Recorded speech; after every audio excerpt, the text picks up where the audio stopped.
Techniquest is embrace vision. What's good, Vision Gang? You already know what it is. This is your boy DaVizion, and I'm back again with another MMA reaction. Today I'm reacting to some more VoteSport. Love VoteSport. The videos are so well put together and so informational. So big shout out to VoteSport. Subscribe to VoteSport if you haven't already done so.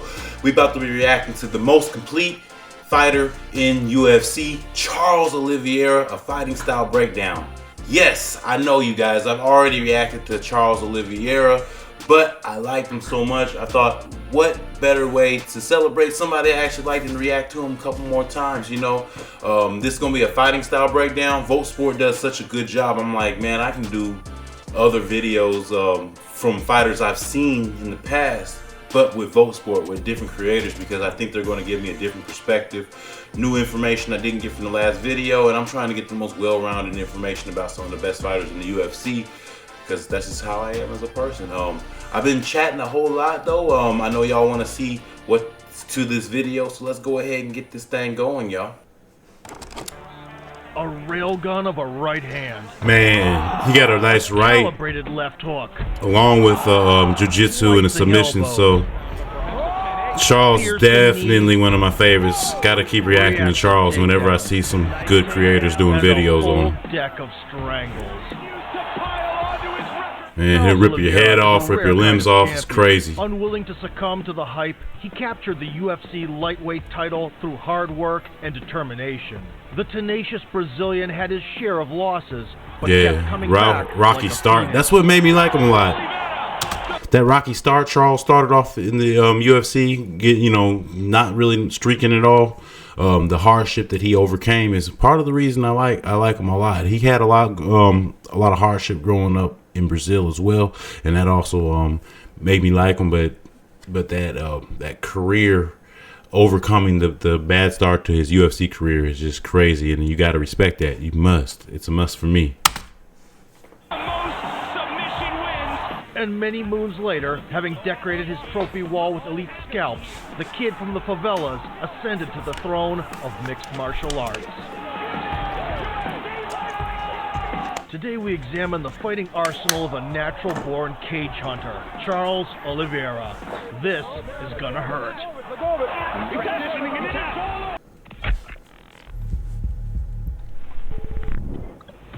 The Brazilian first stepped on a jiu-jitsu mat at the age of 12 and quickly realized what he wanted to do for a living. At just 20 years old, Bronx landed in the UFC and quickly gained fame as a true BJJ artist. Bro, some of the craziest submissions, man.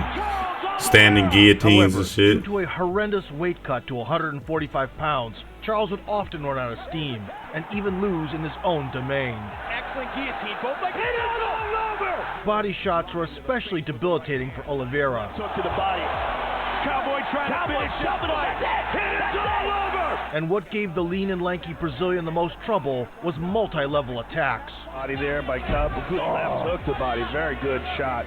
Oh, good right hand over the top. And he's hurt. Yeah. Now, Bronx is in his 30s. He's finally settled down at lightweight and has added head movement to his style. My goodness! Charles's offensive improvement and tit-for-tat exchanges cannot be overestimated either.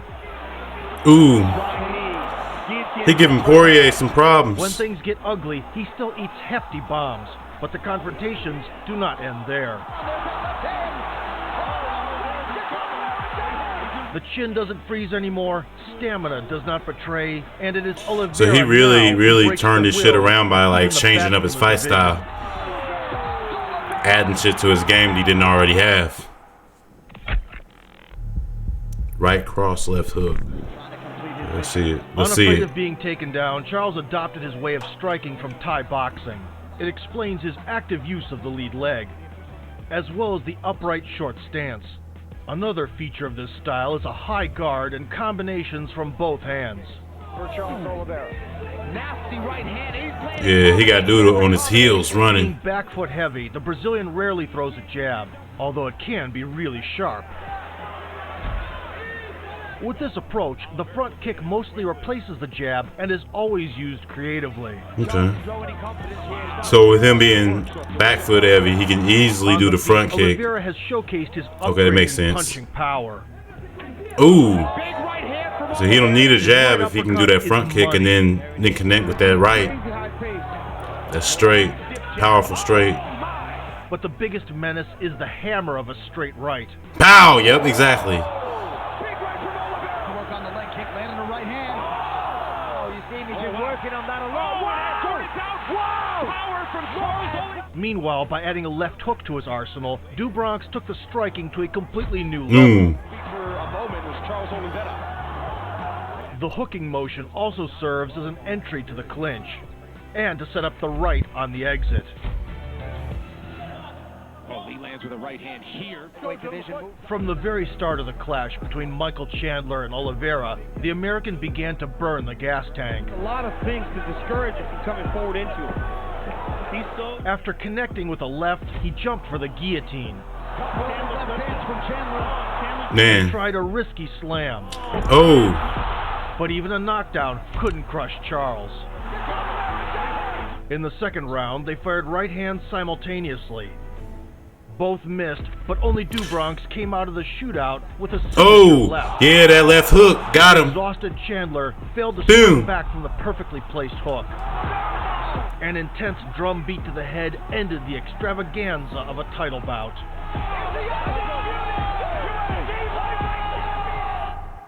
Okay.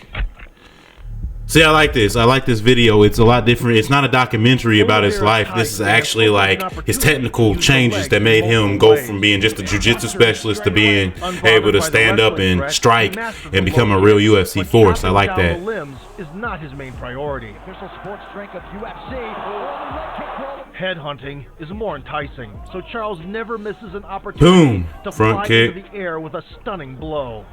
But everything changes in close quarters when Oliveira switches to debilitating knees. Yeah, those clinch knees look deadly too. In the clinch, they pierce right through the gut. Ooh. Besides, Dubronx can deliver knees from any range, followed by cutting elbows and tie-ups. That left hook is very clean, no wind-up. Thanks to his reach, they can connect from distance too. Hook by Tony. Nice elbow right to the fucking dome. David Tamer's right to the bridge of the nose. Karma bar and infuriated Oliveira quite a bit. And now he says, let's bring it on, let's get to action. The Brazilian's elbow marked the beginning of the end. Pow! Oh man, right across. Is that the top of his mouth? Dubronx moved to the left. I think it was right on top, under his nose. Placement gave him an advantageous angle. The arm swing became a feint. The next step put Oliveira into a launch spot. A reverse upward elbow found the dome. Yeah. A hit with right across the mouth. Agony. Right on the kisser. Finishing storm. Pow, pow. Dubronx.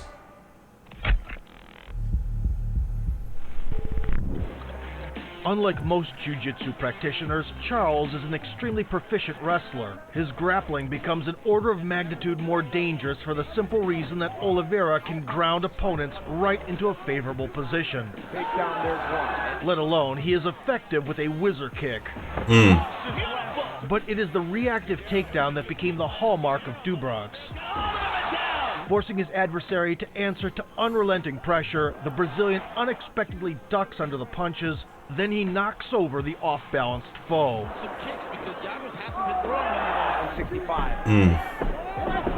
Reactive shots usually end with a classic wrestling double leg. Bow, yep, took him down. If it doesn't work, Charles instinctively switches to a body lock takedown. Nice leg kick there by Oliveira. And look at the squeeze. So that's a body lock takedown. Okay. Once the fight goes to the floor, the rival's neck is in danger of a rear naked choke, especially after a panicky attempt to get up. Yep, he throws his back to him. Oh no. He's got it all locked in. But even a textbook wall walk can lead to another throw and back exposure, which is a point of no return. On his UFC debut, same sort of situation. The very style of Oliveira's wrestling is well suited for transitioning behind the opponent, as Dustin Poirier can testify. The ninth and latest victim of the rear naked choke is Justin Gaethje, who got rocked with a cracking right hand before being strangled on the canvas. Dropped him. Dropped him bad.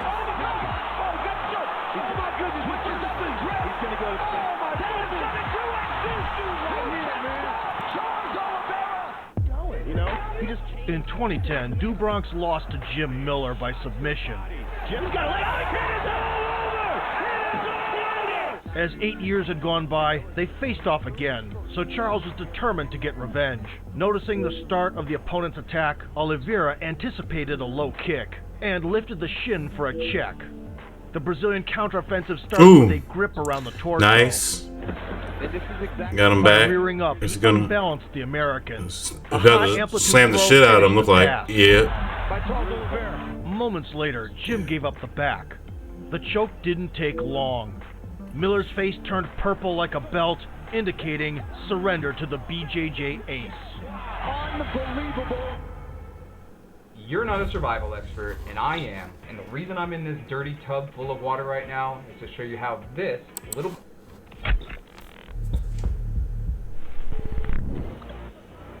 Oliveira's aggression and high pace can force even experienced opposition to switch to a panic wrestling mode. In this case, Charles has a front headlock ready to go, and the magic begins.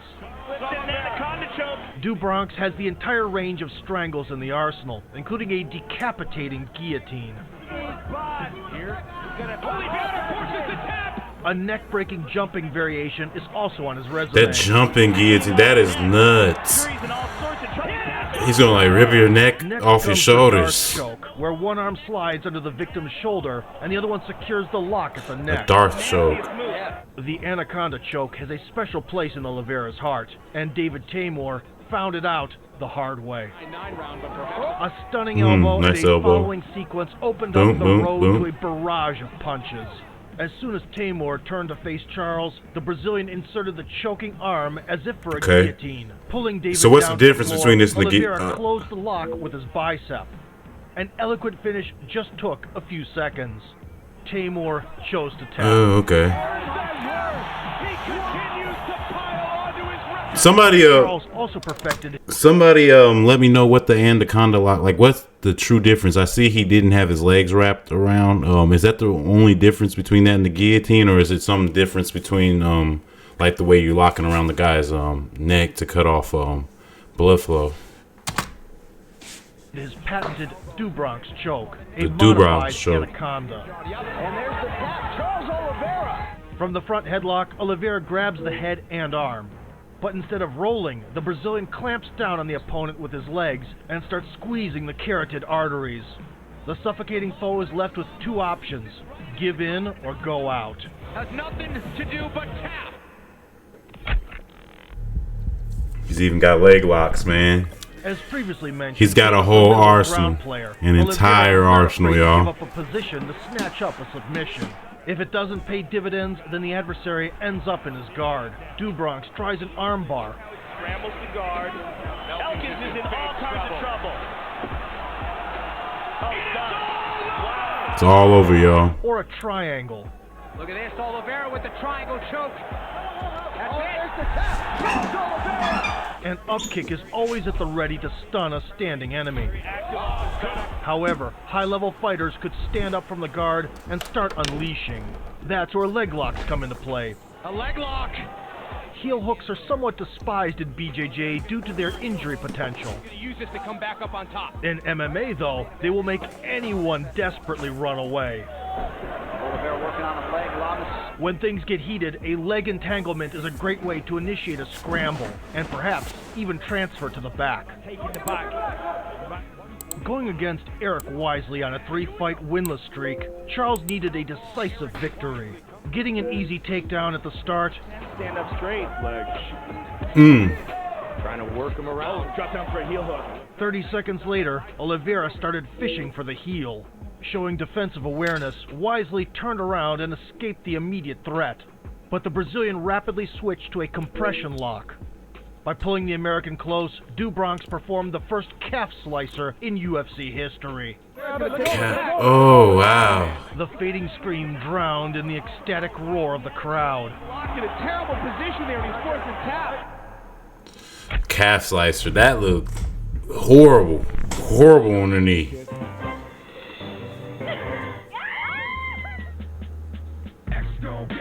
What? Was that him? That looked like him. That was odd. It didn't look like that was like a newer video though. That was weird.